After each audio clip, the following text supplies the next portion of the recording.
makangakwesaba umntwana Okay. because umntwana naye kwesaba utehlelwa into embi umntwana pha estratweni God forbid umntwana oyintombazana ehlelwe arage angeke atokutshena because uyakwesaba utambude utanbude utathi ba bendiyofunani mina estratweni so umntwana wakho makakuhloniphe but angakwesabi I think lonto leyo uyathetha naye umntwana uyahlala phansi nomntwana awuvela ubeke umthetho ube sophuma ngomnyango ulinzele ukuthi umntwana makabe uyatolandzela So ngisho usuphumela emazweni uba kuleyo umuqa ukuthi okay abantu kufanele ngibahloniphe aphuma noswazi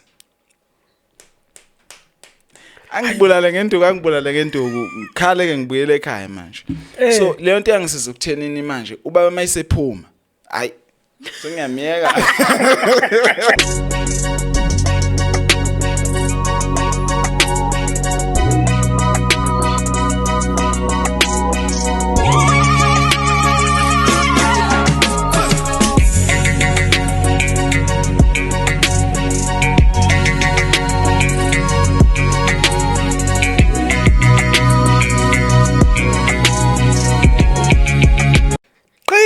Sangena ke futhi hawu madoda akungcono ekhaya kungcono ekhaya hayi kungcono ekhaya madoda ninjani niyaphila siphilile sibuyele sikhona si fresh and uyabona ukuthi nisabuye nale hairstyle yala do you know why why you wanna know why it's because ndandiluliswe indoda hayibo omuphi lo wasalex Noma sengikhuluma indaba ongamelanga ngisikhulume. So it's hard to let go because what do you mean? Madoda kodwa yakufanele down. Hawu injalo. Hawu siyabonga ke futhi ukuthi nisanathi lana hayi hey bokumnandi how before even sesiqale nje wathi ke ngibulise ngithi ke hayike lapho kubulisa kuye kuqamqameke tele ufika computer madoda phansi exoxa madoda lapho ngidabuka khona mfulompuza ngiphuza umzimba omkhulu hlela mfana angena imbojula hawu madoda uZulu uqalumeshi unofisa ongakufa ngamalayo madoda konakeleke manje umfoka amadziba hawu madoda lapho khona ngavula bomlumambambike bangivuma badaba dide embekeze ngabadide umhlabeni ohlate evuthayo madoda bangivuma ebhani badala Jay is demand bangivuma kwahlulu bangivuma manje namnandi evali bada unjaswara awu madoda ngavunywa phansi egoli madoda kwanya mapheli ngoba ngintombiki yafiwa abafana bambada inja yegame lena madoda ngiyakutshela wena ngithi umlungu lona omnyama ngoba bangithanda kwa read but hayi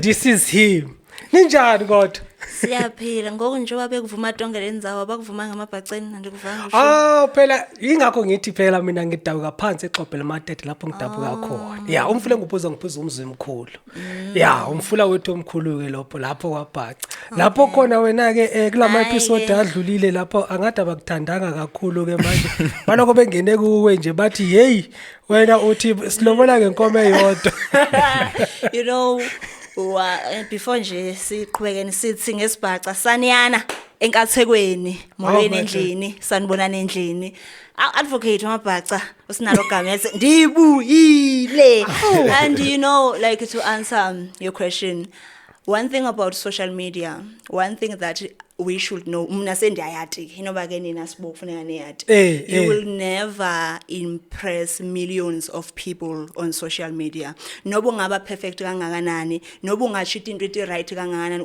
uchita into ethi ke eBhayibhelini angeke bavumelane nawe bonke angeke bakuthande bonke so just to say what you want to say speak your heart speak your mind ungabi nandzaba ukuthi ubani uthini you will never impress millions of people because one thing about social media kunabantu abangakanani pha so wena na ubhobhita into lana kutaba khona into ocachisa ukuthi hayi ngasinandisi batazi why do you care noba ungathini ngeke bavumelana nawe bonke and enye into ke ndake ndayitshena uNgqongqoshe uyandathi ke banandi la Ngqongqoshe mfowethu hle ntabopha ngoNgqongqoshe enye into awake wantshena nga is that it is never about what is being said it is about who said it because leyanto leyana kwakuyipost leyana yayipostwe yenye intombazana yake emzimkhulu wayiposta ku Facebook usayishare sayihleka kwabamnanzi but now ngoba naku seyisho advocate iyachinja ngokuyabhobhisa so it is never about what is being said it's about who said it ungatsho into wena ngoku isihleke kube mnanzi size sigiqeke phasi naseyibhojwa wumi hayibo sekuyaliwa so nje mna Kodwa ke into engiyaziyo ukuthi phela nami phela mina ngidabuka khona emzimkhulu ngeke ngikhulume into engayazi mhlawumbe ke bakhona but ngeke nje ngikhulume into but ke masiyeke lapho ngoba sazokhuluma ngomzimkhulu kakhulu Hlaselihle mfowethu uyaphila ngiqale nje ngokubingelela kunina bese ngithi nje ekhaya ngiyabingelela obingelelayo usiboniso usibo umfo kaMahlase insizwe engaziyo ke zithi tshitshile ngulube insizwa zambuka zamnyokolo zakayishaya ngenduku ushaya ngengeze uqoqoqoqo ndoba zimqoma ngazayifuna ukumqabula bathi ukuhlahla kwenqama ukubonwe izintombi ezimhlophe kanti ungazibomba zaconsa amathe umzulu kamjitho amazinyamhlophe waqhathwa le emahlabathini kwaceza sibuyile kumnandi nje sizoqhuba yona lento yethu madoda siphuma le ulundi olumahlihlengi sanibone lundi madoda akuthaba bayaphila ke hayi bayaphila abantu olundi bathokozile nje sesinama fans amaningi ekhaya podcast adabu ngolundi bahlezi begadini hayi siyabonga yazi for I think we are only a month old but the response and the engagement kubantu is very great and siyabonga ukuthi grateful siyabonga exactly ukuthi they actually welcomed us. Please do subscribe, please do engage nathi, follow our pages. Makube njalo nje kube mnandi sazoba mnandi ekhaya sazoba mnandi kunjalo abantu bakhombise nje ukuthi bayethokozela lento esiyenzayo wonke umuntu wamukelekile ekhaya odakwayo oyiphatha kahle abajabulayo abaphikisayo abavumelana nathi wonke umuntu wamukelekile ndanditheni kanene ngesibhaca ndandithe khudulani leto dicamba nenabe hlala phansi dosani leto camba nihlale phansi nenabe kuke khaya la ayinjalo phela futhi ke manje sikhuluma graduate manje congratulations by the way inini graduate event noma sekhona noma iseza hayibo ungathi ubona uba you wanted ufuna ukuthi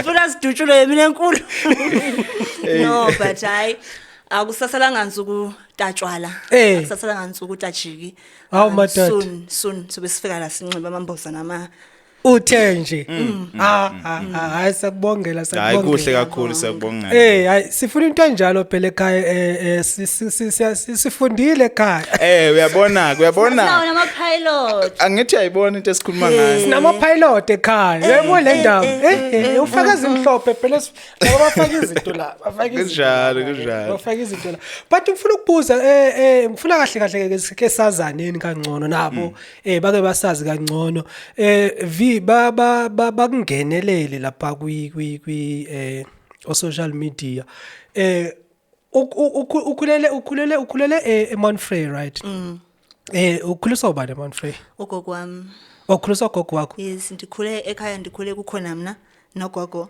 nomzala wami umntana kaMalume it has always been the three of us like sikhula nje hleli December pasika June ithi sobathathu yini nje yes and then I think it was 2011 la ndangiqala ukubona kugcwala kanjani ekhaya 2011 or 2012 sokubuye nabo malume nabo mama ke ngoku mama ndandibonela kwasisi mina I didn't know ukuthi okay that is my mother ndandisisi futhi ndandibonela kwasisi ngoba phela wena yathi kwentekani hey yathi lento yabantwana yabona ke mina ke enye into eyayento bandinganaki ukuthi umama is not here it's because la ndangikhuleka khona nabangani bami akekho umuntu wayehlala nomama wakhe sonke sesihlala nabogogo bethu umngani wami alungile wayehlala nogogo wakhe uLisa uhlala nogogo wakhe ubani uhlala nogogo wakhe sonke sibantwana babogogo but bona kwakuthi nakuJune nakuyi holiday babone bekhamba ukuthi awukhambile uyeGoli kumama wakhe uye Durban kumama wakhe uyabona so ngenye imini athi umngani wami kansona kutheni wakho umama eguge kanje and and that it clicked to me uba man nyani kutheni wamama eguge kanje ngoba wakho naye buyile ndiyambona bakaguganga and kutheni mina ndathi mama emntwini olingana ugogo wakho and then I was like awuso mama wena and then ke ngoku nomama wami ke ngoku naye wafika ke ndasho ndabona okay yena mama huloni manje ndithi sisi kuye ifundiye kuye kwenteka ndambona and then ndandithi tata kumalume Zana ndahlakanipha ke mina ke. Uthi zana ndahlakanipha. Komnye December bakhona bonke. Umamam uthi bhuti kumalume. Ndathi ye malume. Utheni unomntwana nosisi wakho? Adithi mina ngoku ndithi tata kumalume ndithi mama kodwa bona nabebitana babetana sisibhuti chaza kusenothi utheni unomntwana usisi wakho ke ninjani kansineni and then umalume wabuta uyivepi lanto ayichoko ndasiphendula futhi ndiyakhumbula wayakhe isibaya ndasiphendula wathi akafuna ungiphendula ndayichaya encane indlela eya kumalumekazi malumekazi kutheni ungasomama wena kodwa umfati kamalume. And then umalumekazi was like no the reason wena ukhule uthi tata kuye is because bowuva umntwana wakhe lona okhula naye umzala wakho ethi tata so nawe utsho leyanto ayicho otherwise akusi tata yakho wena unutata yakho wedwa. So yeah it has always been me my grandmother and my cousin sister abanye bebefika nje ngoDecember ngokuvakasha otherwise ndikhule emakhaya and then when I was doing grade 7 ndaba ngihlala nditsho ke mina ukuthi umuntu naye ndibona ndibhobha into engathi hlakaniphila angacela ukuhlakanipha into enifikela ngoku I've always been nje so I was doing grade 7 and then nandifika ke ngoku ndifunda grade 7 uyatata isikole ke emakhaya kusithi njani so obomisi like bebethi isikole ke emakhaya atisekho productive as before uyabona so wathi obumisi yazi lo mntana lona usmart kakhulu I see a very bright future but nangaba kuyenteka afundzela emakhaya kuma high school walana I don't think leyo future leyo iset abakhona so mina ezumisi wakhe ngingathanda ukuthi ndimthathe ndimfundisa phi edorophini wabe bali waphathi wabe kuyitsho kwabe echo nje kuyinto atincokolela yona and then utata omkhulu nje bandisho ukuthi family bese mina ndiyibona ngokuyibona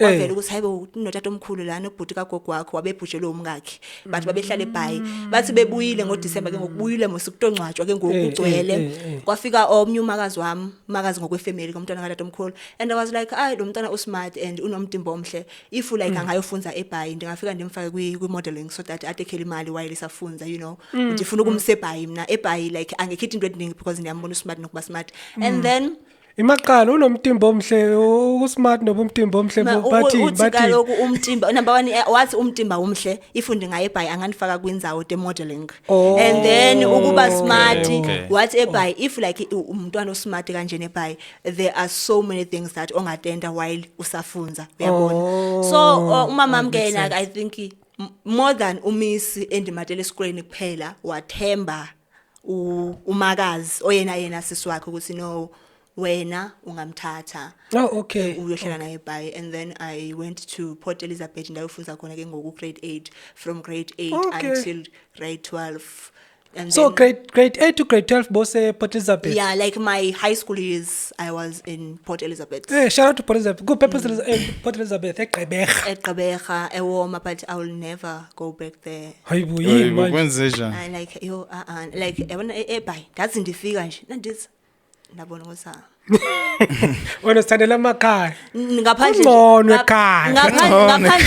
kwalonto leyo mani ndasinandisi ndabona ukuthi this place is not for me before I could even get to know abantu bakhona indlela itinto etenteka ngakhona like akho Thixo mane eBhayi yo ane eBhayi uzuqonze i-certificate sami saka matric mina ke phayana eBhayi ngokundandifika kwakundimdodwa usigudu like usigudu ngumndodwa nje na ke esikolweni usigudu so nakuphuma ama certificate ka matric ndiqonzwe sendike emakhaya ne andifuni kuya eBhayi nditatsini principal mfowethu certificate sami wathi ngeke ndisinike omunye umuntu le certificate funeka sitothathwa umuntu wakwaSigudu naye nayitosithatha atosithatha ngeID hayibo yendoza uyathi nje ubaba kuwumndodwa wasigudu lawo nditamthatha phi wathi hayi ke uyawude utothathela luckily I think a year later kwaba khona abantwana bakwaSigudu abayofunza phayana so nabefika pha because mina in high school neyinde ekhumlanzo mina eBhayi yabona ungayapha kule high school enanifunza kuyo okanye ewoma nje ubabuthi ngosigudu hayi la phayana ndekhumlanzo pha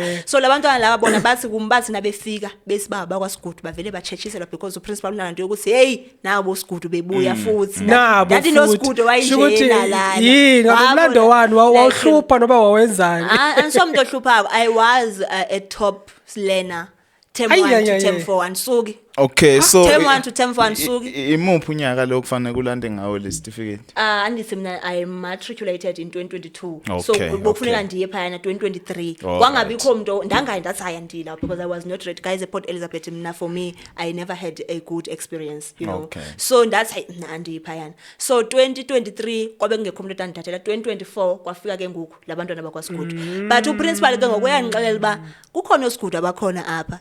Ndithi hayi akho mntwana ke ekhayeni made kwaSigudu. Do you know them? And I was like, no, I do not know them. So please ungabaniki because I do not know them. Okay. And then last year ndike emakhaya ke ngoku ndadibana labantwana uma ndadibana umama abo wethu kumathi yathi abantwana bami ave bephatheke kahle esikoleni wawufunza kuso because of what you did there, because of isename yabo kwakunoSigudu wayewuwe right clever ethandzeka nabo bathena befika bathathwa as ba wabanika ipressure abanye abantwana. that's it. Na umama abo yena wawapi wena wachaza nasenifika engine nitshena ugogo ukuthi hayi man ndidibene nabantu bakwaSigudu abaso and so wasugogo no ungabavumela labo bakuthathele certificate sabo ndiyabati abala ekhaya ifamily one. So safika kanjalo ke icertificate ndathuma ke ngoku lwamntwana ke ngoku umama kwanika inamba yakhe. I think yena befunza ku grade 11 last year. That's uye officeini ka principal ufike uthi ucela icertificate sika sisi wakho. Yani wathi nayifika officeini usinafike nathi ususisi wami ntomcela icertificate wasinikwa kanjalo. One sendela ngopepe usafika. Hayi yabona ke ngiyayithanda ke shout out to aboSigudu. I think we're going to learn even more. That's very much interesting. Very interesting. Bengazi ukuthi kade wahlala eBhayi. Phela nami abazali bami babuya eBhayi. Babuya eBhayi. Mina ngibuya eSummerstrand. Mina ngibuya eSummerstrand. Sibu wena ukhule vele uLundi? Ngizalelwe eNewcastle emadadeni sibedlela. Oh okay. But abazali bami bengisasemncane kakhulu bemove ke beya kwaceza kwaDamba. Imaqala emadadeni eNewcastle nakwaLundi are they close to each other or yeah indawo ethanda ukusondelana nje. Oh okay. Isigodi esecoko sinye isigodi. Yeah kodwa kuthe ukuqhela khona kodwa nje indawo ethanda ukusondelana. So baseke bemuvela kwaceza kwaDamba. kwaDamba ke ilana mengithe mangivula amehlo bengihlala khona. Ngikwazi ukubona izinto ila ngiqale khona iPrimary school eSouth iPrimary ngafunda futhi eHigh school yakhona kwaceza. Oh okay. Ukhuliswa ubani? Ngikhuliswa umama, ngikhuliswa ubaba. So ngikhula laphana kumama siba u4. Oh okay. Imina omdala bese ngilanya amantombazane awu3. Umfana namantombazana awu3. Mina futhi omdala. So ke ngikhula nabo sisibami laba abancane kuyimina obabhekayo. So nje yonke into yami kahlahle bengingwasemakhaya nje. Kuze kube ngizofunda umatric ngiye eVarsity bengimuntu nje wasemakhaya umuntu nje okhona khona. But into engifuna ukuthi siye kuyo ukuthi how was so ukhule nogogo ukhule nabazali bobabili which is very much interesting then. How was the upbringing? Ube strict ugogo noma ube soft? How was the upbringing in terms of ukuthi the strictness ukuthi mhlobo kumele ukuthi ufika ngesikhathi bani wenzani ubosha bokwenzakalani? One thing about my grandmother, she's very sweet. Okay. Uzuqonze anithuliwele usoft usweet iwele lakhe lize lingxame limbuthi ba wena usebenzela uThixo ngabe usebenzela uSathane. Imaqala unewele even manje. Even nangoku unewele basa bayafana. Yeah abafani ungaphika kuba mawele. Ugogo wami ufana nami nje obunibona. Okay. Yes nomtimba uthe. Iwele lakhe lifitshi lithanza ukuba ngathi liyakhanya kunaye so nje two different people. So lento endisho ba usoft usweet man uthulile uthule lokho khawutelisa amakhwapha like so like yabona iwele lakhe uyo strict iwele lakhe so kuthi nawo uyajabula ukuthi uvele ukhuliswa ulo osweet. So iwele lakhe lize limbuthi ba wena usebenzela uThixo ngabe usebenzela uSathane akekho umuntu olunge kanje la because ngeke ungene ezulwini ngeke ungene esokhweni. But what is one experience that you can say that this shows ukuthi she is a sweet person or umuntu nje uthi hayi wangikhulisa kahle? andithi andiyalawo so mina hayibo andikhumbuli indibekela isikhathi ukuthi ungene ngabani endlini hayi emabhaceni amabhaca ke abukele pha athi akujene ukuthi emabhaceni sinento okuthiwa yi-ring ne kuba neringi ke amankatinyana amantombazana nayibuye esikoleni yabona ngomvulo ngolesithathu ngolesihlanu sigijime siyaphephuka sigijimela uba siye emfuleni siyokhamanti sipheke ngoba kufuneka siye eringini lapho sisina khona siyasina siyacula sinxibe isikhanga I don't know what you call it ngakweni emzimkhulu and then kufika abafana bameto ukuthenga nge20 cents nithenga ubani hayibo ayangiyadi it was a beautiful experience man wonke kuphoso yering ngisho uyinqaye uyinkatinyana wawathi ukuthi eringini uyaya because ufuna uyothenga ndifuna uyothenga ubani ngale 20 cents yami uyabona wawuvele umthenga umuntu vele utafika ne20 cents uzinithenga uvi uba uvi akanayo 20 cents yokuthi hayi ndiyakuphikisa utakhamba naye uyomechela lonto uyomkhubela nje akathi khona kodwa lapha emzimkhulu akathi khona hayikhona into kanjalo thina ke sithi indishi ngapha indishi ngale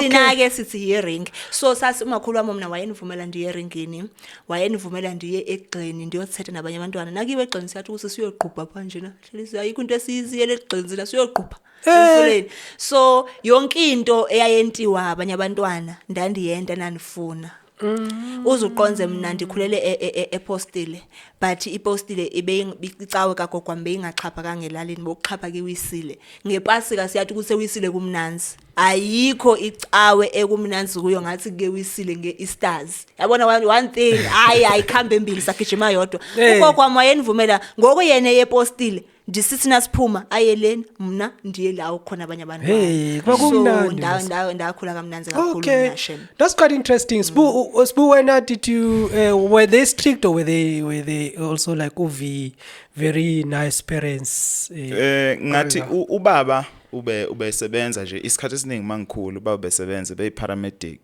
so umuntu ohlala engekho ekhaya so ngikhula kakhulu nomama but ubekuwukuthi nje usuke emsebenzini ngoba ubebuyela ekhaya so umuntu kahle obengishape nani umama so umama ke ngathi kimi ngoba ukungishape like shape bengithi mhlawumbe phela ngiyakwazi ukushape so ngathi ube strict kakhulu kumina mhlambe ngoba ngathi ngisekuqaleni ngumfana because ngithe mase ngibuka nje kulabo abangilamayo ngathi besethanda kuba soft kube soft yeah so banjalo kodwa abazali ukuthi mase bangathi bagugile bayaphelwa baba soft ukuthi hayi mina akathi bonga ngitreat yeah so umama ke ubengadlali uma eseshile into akayiphindi kabili so mase kokwesibili sekufanele ukuthi akuthinteke ukuthi kuphaphame yabo ukuthi ushawa yeah bengikhonze mina ukubhukuda bona ukuye emfuleni so ila bengikwazi ukuthola khona ithuba lokudlala nje nabangani bami nani so umama bengayithandi le nto leyo ukuthi nje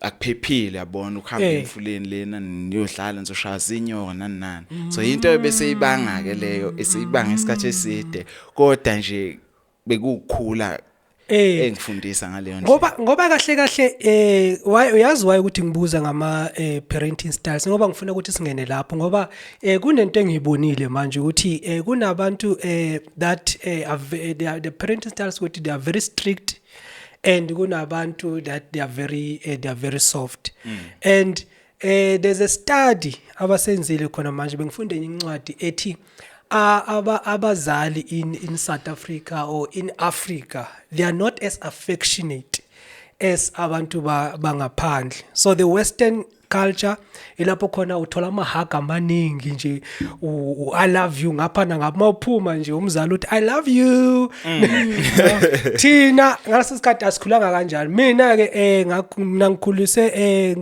mangikhula I remember utatomkhulu wami ngisamncane why strict kakhulu bovuka ngo5 thatha amagusha ayisentabeni molokudlala lapha ngaboma 3 emalanga mangabe nje awalandanga amagusha nje boshawa nje into ekhona ngeza nala igoli nje na very strict. So I grew up with very strict parents while I was still young, even though basho omunye washona ngisamncane.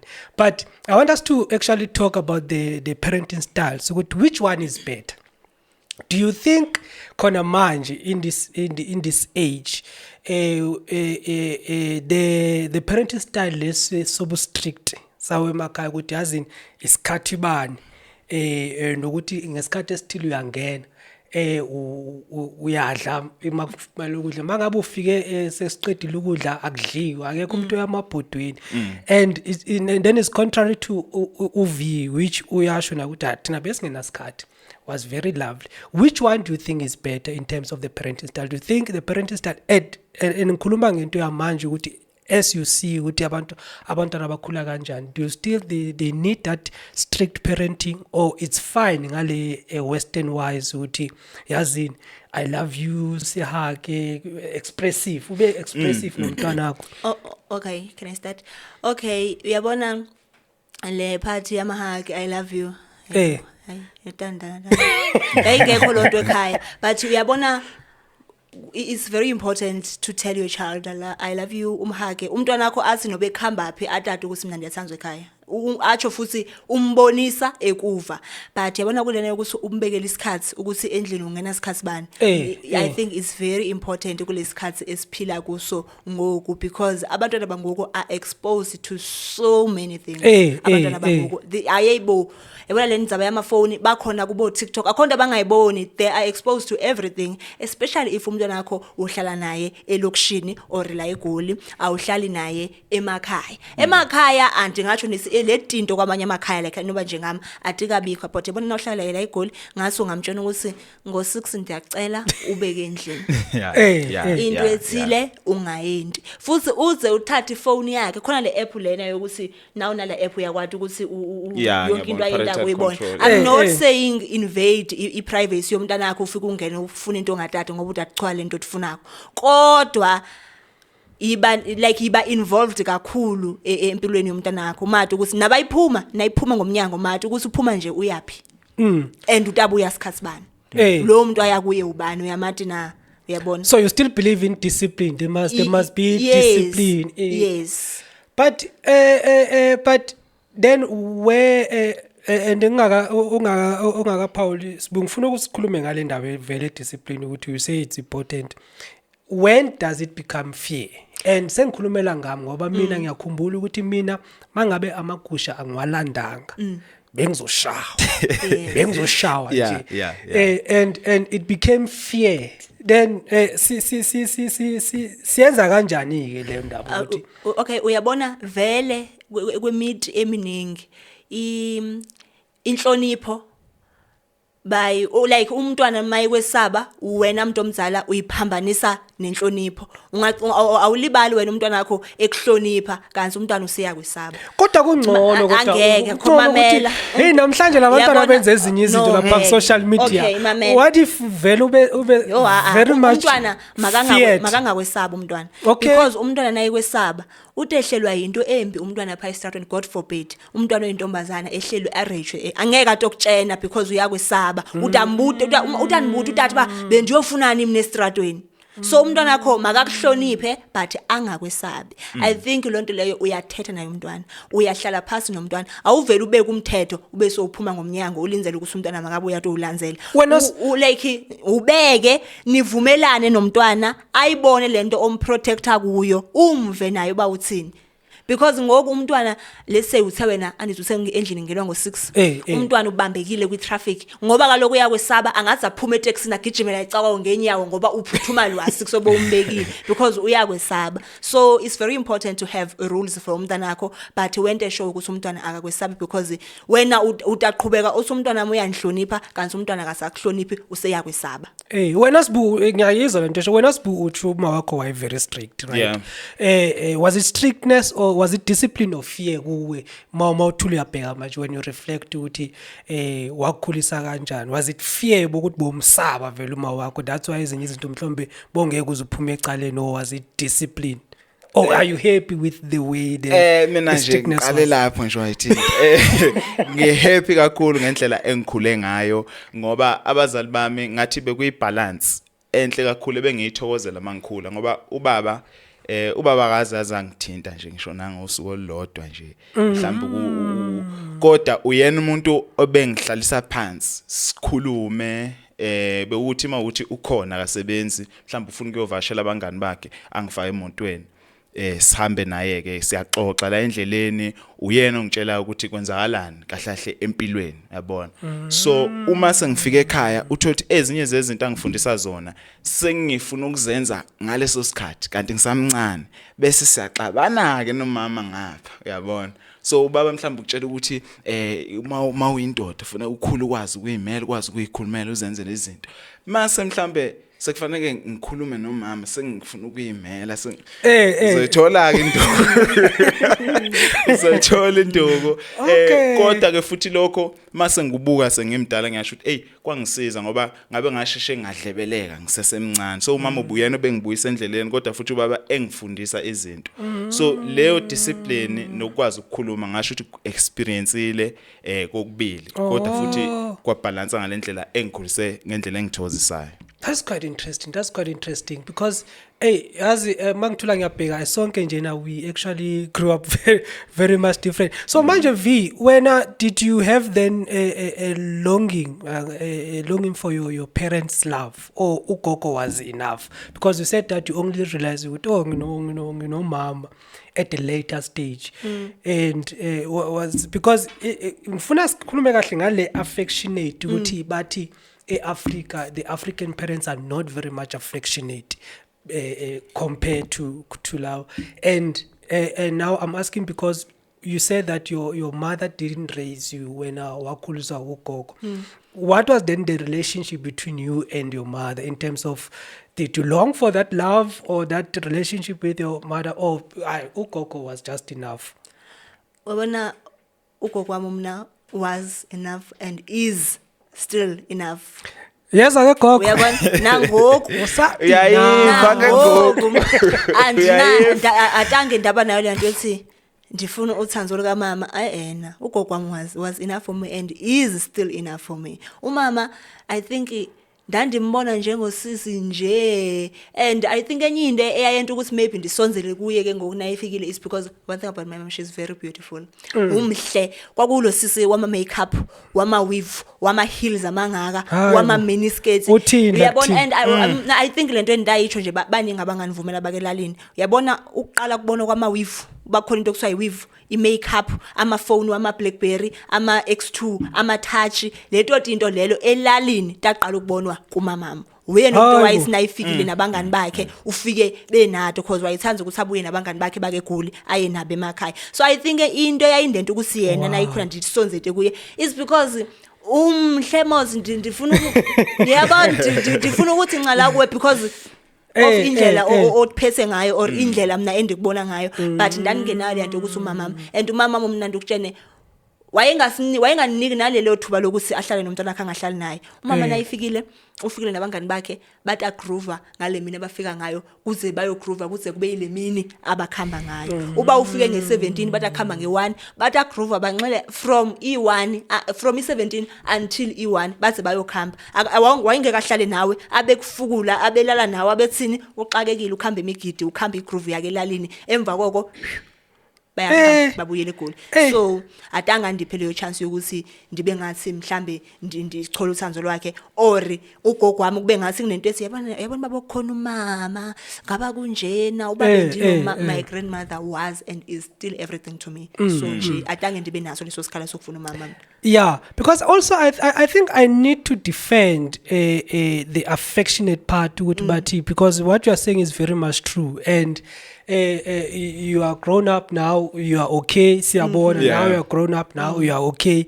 I want us to defend this thing yokuthi bathi the African parents are less affectionate than ngoba mina futhi ngithanda ukuventa ukuthi if that is the case, right, is because yenziwe i-system yase South Africa. Because normally, so mina ngikhuliswe uma wami kahle in the beginning, and ubaba wami it was believed uvele wayesebenza eMpumalanga, so ubeza ngama holiday ahambe and stuff like that. So I can't say that my father was less affectionate because isimo besenza kube njalo ukuthi kube njalo, and uthola ukuthi eSouth Africa kahle that's where it is, that's how it was, ukuthi they are less affectionate because they were surviving. Abantu abelungu bona maybe they are more affectionate than us because mabethola umsebenzi babezohamba nefamily yabo bonke, yabo ifamily yonke ya relocate ababatholela indlu emsebenzini, but kodwa abantu abamnyama they didn't care. Ubezovela zihambe ubaba ahambe athi ashiye ingane lapha azibone only njengobushe last time ukuthi is only 10 days, afike 10 days afike ahambe nakule 10 days ubusy kade ngeke safana ka recover izinto la ekhaya a check nakule 10 days uyayibona le ndaba, and I think that's where then the community came in ukuthi nathi abantu base Africa we are saying that we are raised by a community, and then the community will step in ikhulise ngoba abazali bakho mhlombe omunye akekho omunye ukhona and stuff like that. So that start vele sithi we are less affectionate than, I think it's distorted because abantu abamhlophe they've always have that privilege ukuthi they can move around with families, but now we cannot. So lapho ke yazi into engiyibonile ngoba ngisho ukuthi ngize ngaqeda umatric ngingakaze ngiye nje esilungwini,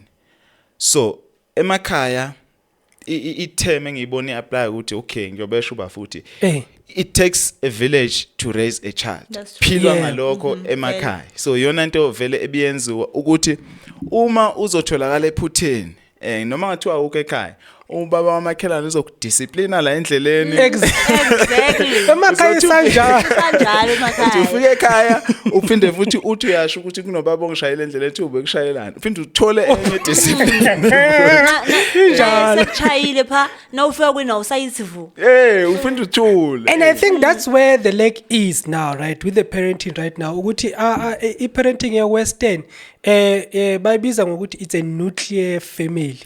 So ukuthi ba concentrate a father and a mother nokuthi kwenzakalani la. That's why umntwana mashayiwe esikolweni uyagijima uyosho ukuthi ushayelwe nomntanami.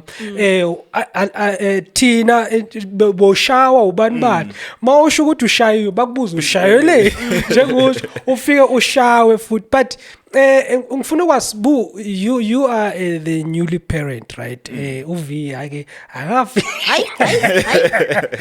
when how are you planning to raise your child?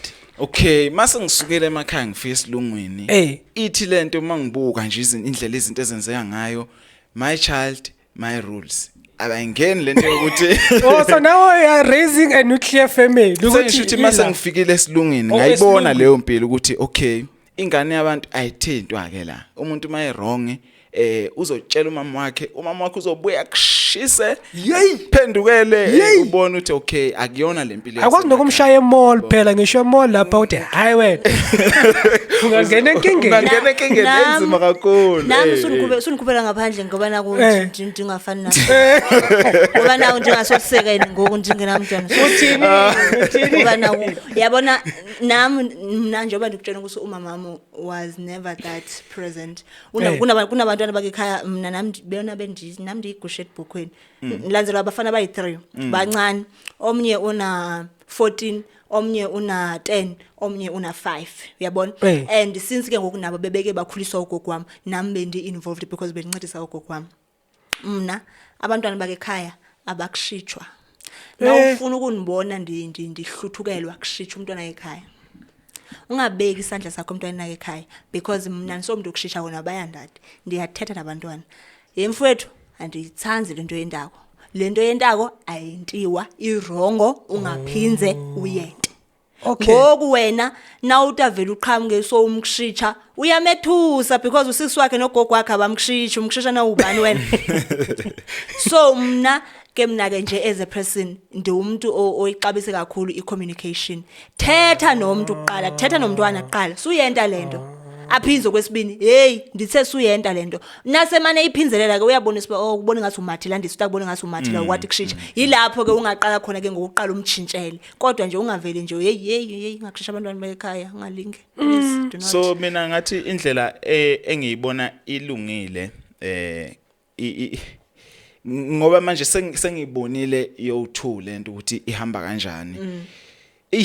Iyafuneka iblend yabona ukuthi uwazi ukumvumela umntwana interact nabanye abantu mhlambe emphakathini akwazi ukunderstand abanye abantu because ibalekile lento ihamba ibanga elide. Inami ngasho ukuthi ingisize kakhulu ngoba manje uyakwazi ukuthi uhloniphe nje wonke umuntu emphakathini ngoba engakudiscipline yabona. So ngisho usuphumela emazweni uba kuleyo umuqa ukuthi okay abantu kufanele ngibahloniphe. Abantu bahlonishwa. Kodwa futhi manje bakhona abantu abathatha advantage uthola ukuthi baxhaphaza izingane nalokho. Because of futhi nakufuna kubhekeke ufuna kuqashele ngoba ziyahlukumezeka ingane. Mamela ke lento ayicho ukuthi abantu baxhaphaza abantwana. Last year there is into yentekile pha ekhaya. Shuthi anise emakhaya kuyakhiwa ne. Akho manti. Amanti funeka niwagade wena muntu wakhayo. Andathi ukuthi ubhuti wami omncane ubenteni, ugogo wami ke yena ke wawulo muntu ukuthi na umoshile akathi ukushitsha but utakupanisha ngendlela yakhe. Okay. Nangabo umisele mhlambe kuthiwe kunebhola kwenye ilali umuntu ofuna ukuyobukela lo bhola umoshe awusayi ngoba kaloku wena umoshile. Uyabona? So yena ubhuti wami omncane ndathi ba ubephule intoni ongasoka gogo wami ufuneke ngokuyibhatala. Wathi ugogo wami yabona ke ngoba bonimoshile. Ndicela uthi ukhele lo muntu omoshile umoshe umnyango wakhe wephula njengoba akha umkhelele umgqomo ongena 12 umgcwalisela amanti. Andisi wena uyamosha. Awubhuti wami wavuma vele. Na unabangani bakhe andisi bathatha amakeriva bawathutha amandi. Animathi ba umalume uyingene nakuphi iagreement kagogo wami nobhuti wami omncane umalume wambekela ideadline. Wambekela imigqomo engena 12 3.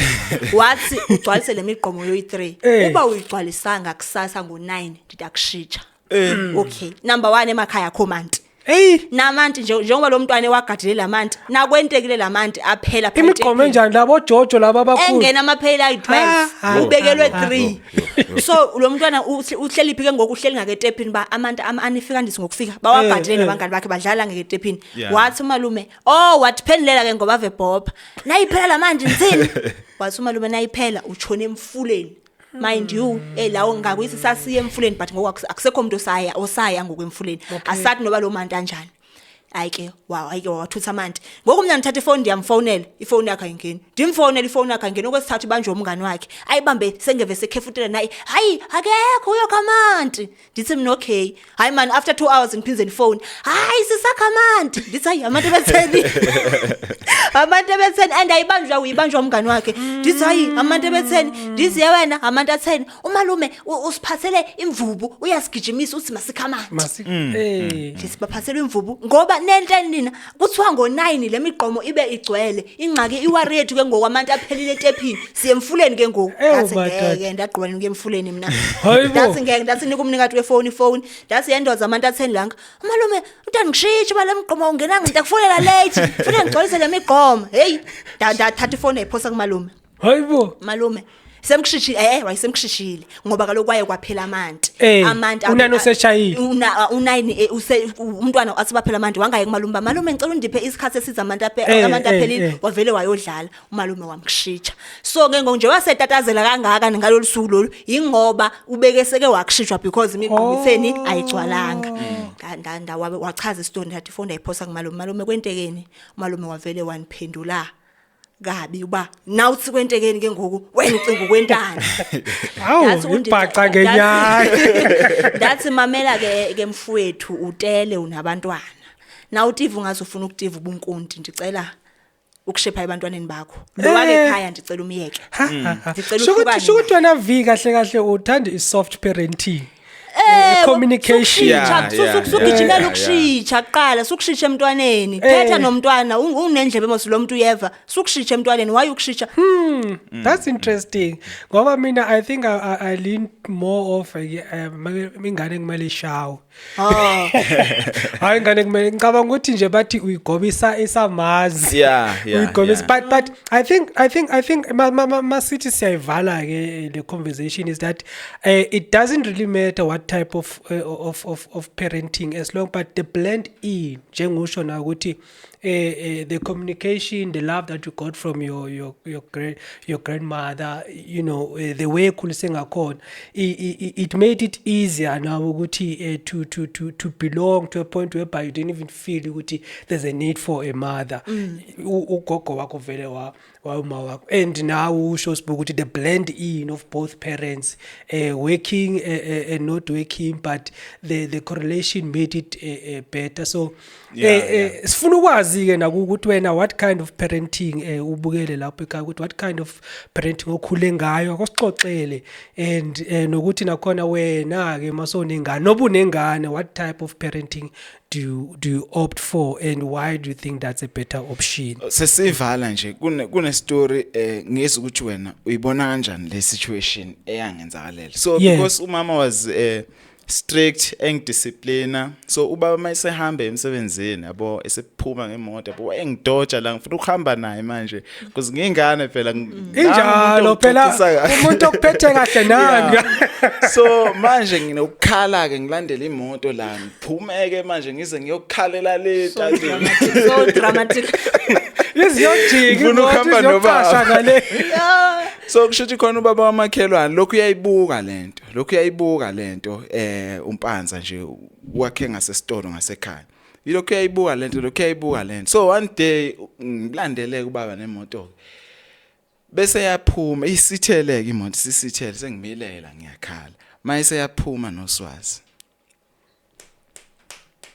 angibulala ngenduku ngikhale ke ngibuyele ekhaya manje so leyo nto yangisiza ukuthenini manje ubaba mayisephuma hayi sengiyamiyeka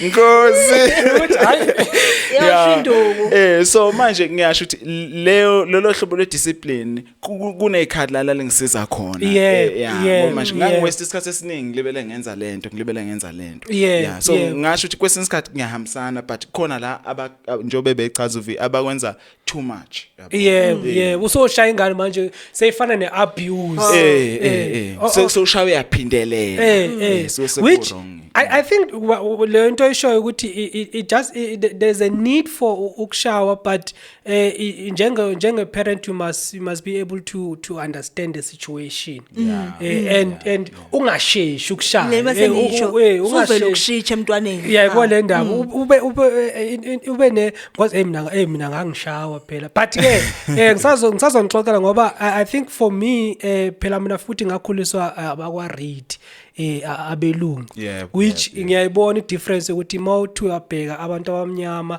nabelungu ku kanjani ukukhulisana nabo and abelungu bona they've got a different structure ayifani nje nale phela bangifika lapha ngibona abaqabuzana mina ngimangala kaqathuzana amabuliswa la emakhaya ikho kubedala ngazi ibone exactly but ke athi sivale mangabe ke this is very much interesting maybe sake sibiza abantu that are experts in family structure and family what to come and actually nani avail yourself anisho lapho ukuthi you are available to come nizokhokha nathi kube mnandi kube njalo ke nisitshela ukuthi what type of parenting was there in the past and what is now and then what could be possible for the future to blend in those two because I think that's important njengasibancane njena we are still raising kids nami nginawo nginengane umfana and